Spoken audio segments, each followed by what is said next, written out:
Welcome to Brain Roots IAS. आज हम भारत में फ्रेंच आर्किटेक्चरल लॉजिक यानी कार्टेशियन ग्रिड को समझेंगे। अच्छा, कभी सोचा है कि भारत के कुछ शहर जैसे कि पुडुचेरी बाकियों से इतने अलग, इतने डिफरेंट क्यों दिखते हैं? आज हम भारत में फ्रांसीसी आर्किटेक्चर की उसी अनोखी छाप को समझने वाले हैं जिसने शहरों को एक बिल्कुल अलग ही लॉजिक दिया। तो चलिए इसी सवाल से शुरू करते हैं। पुडुचेरी की सड़कें आखिर इतनी सीधी क्यों हैं? आप देखेंगे तो ऐसा लगता है मानो ये शहर किसी मशीन की तरह बनाया गया हो। तो ये जो एकदम साफ सुथरा रैशनल कैरेक्टर है, इसके पीछे का राज क्या है? देखिए, इसकी जड़ें एक बहुत बड़े आइडिया में है। फ्रांसीसी आर्किटेक्चर का मतलब सिर्फ इमारतें बनाना नहीं था। नहीं, ये एनलाइटमेंट यानी प्रबोधन काल की फिलॉसफी को जमीन पर उतारने जैसा था। एक ऐसा दौर जब हर चीज में तर्क, विज्ञान और व्यवस्था पर जोर दिया जा रहा था। और इसी सोच के तहत फ्रांसीसियों ने शहर को एक मशीन की तरह देखा जिसे बहुत कुशलता से एफिशिएंटली काम करना था।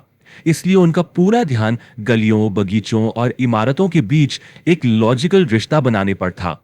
तो इस पूरी फिलॉसफी को जमीन पर उतारने के लिए उन्होंने एक बहुत खास टूल का इस्तेमाल किया। और मजे की बात यह है कि यह आइडिया आर्किटेक्चर से नहीं बल्कि फिलॉसफी की दुनिया से आया था। और इसे कहते हैं कार्टेशियन ग्रिड प्लान। इसका नाम महान दार्शनिक रेने देकार्त के नाम पर रखा गया है। तो ये कार्टेशियन ग्रिड है क्या? It is a rational city layout based on straight lines and right angles, creating a perfectly logical and mathematical pattern. यही वो छिपा हुआ लॉजिक है जो आपको फ्रांसीसी कॉलोनियल शहरों में दिखता है। और पुदुचेरी में ये ग्रिड हकीकत बन गया।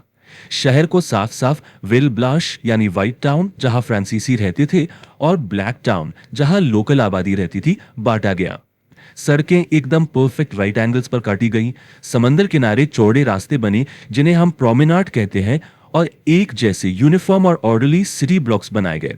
मतलब ये सिर्फ एक शहर का नक्शा नहीं था, ये एक सोशल ऑर्डर का आर्किटेक्चरल मैप भी था। अच्छा, ये जो रैशनलिस्ट सोच थी ना, ये सिर्फ शहर की सड़कों तक ही नहीं रुकी, ये हर एक इमारत के डिजाइन में, उसकी आत्मा में उतरी हुई थी। और ये हमें एनोनिमस आर्किटेक्चर के आइडिया तक ले आता है। देखिए, एनोनिमस आर्किटेक्चर एक ऐसा स्टाइल है जो दिखावटी डिजाइन से बचता है।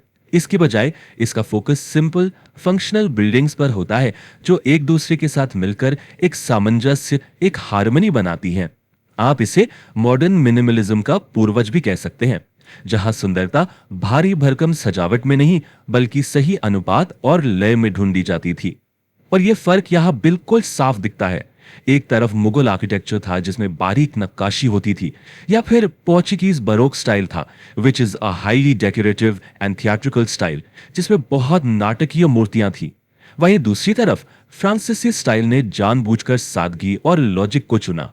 और कमाल देखिए, एक साधारण सी खिड़की भी एक बेहतरीन इंजीनियरिंग सॉल्यूशन थी। प्रॉब्लम क्या थी? यूरोपियन डिजाइन को भारत की गर्म ट्रॉपिकल जलवायु के हिसाब से ढालना। और सॉल्यूशन, हवा के लिए फर्श से छत तक की ऊंची खिड़कियां और साथ में धूप को रोकने के लिए लकड़ी के लूवर्स या ब्लाइंड्स। मतलब फंक्शन और फॉर्म का एक परफेक्ट मेल। तो अब देखते हैं कि ये सारे सिद्धांत कैसे उन शानदार इमारतों में बदले जो आज भी इन डिजाइन प्रिंसिपल्स के जीते जागते सबूत के तौर पर खड़ी हैं। पुडुचेरी में सीक्रेट हार्ट चर्च को ही ले लीजिए। इसका जो गॉथिक रिवाइवल स्टाइल है, which is an architectural movement that revives medieval Gothic forms, और इसका लैटिन क्रॉस प्लान मतलब एक क्रॉस के आकार का फ्लोर प्लान, ये सब फ्रांसीसी मिशन के लॉजिकल और व्यवस्थित अप्रोच को दिखाता है। और हाँ, इसका लाल और सफेद रंग तो एक क्लासिक फ्रांसीसी पहचान है ही। यहां तक कि राजनिवास जैसी एडमिनिस्ट्रेटिव इमारतों में भी पावर का प्रदर्शन दिखावटी सजावट से नहीं बल्कि एक सिंपल और लॉजिकल डिजाइन से किया गया। पावर और स्टेबिलिटी दिखाने के लिए साधारण टस्कन पिलर्स का इस्तेमाल हुआ, which are a simple unadorned type of classical column।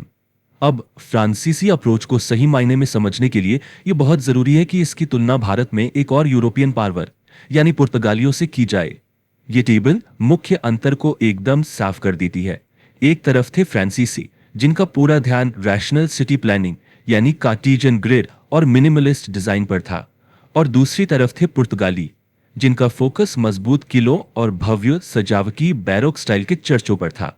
तो हमने देखा कि कैसे फ्रेंच आर्किटेक्चर सिर्फ बिल्डिंग्स के बारे में नहीं था, बल्कि एक लॉजिक, एक ऑर्डर के बारे में था। सीधी लाइनें, राइट एंगल्स और फंक्शनल डिजाइन, यही उनकी पहचान थी। If you found this lecture helpful, like, share and subscribe to the channel.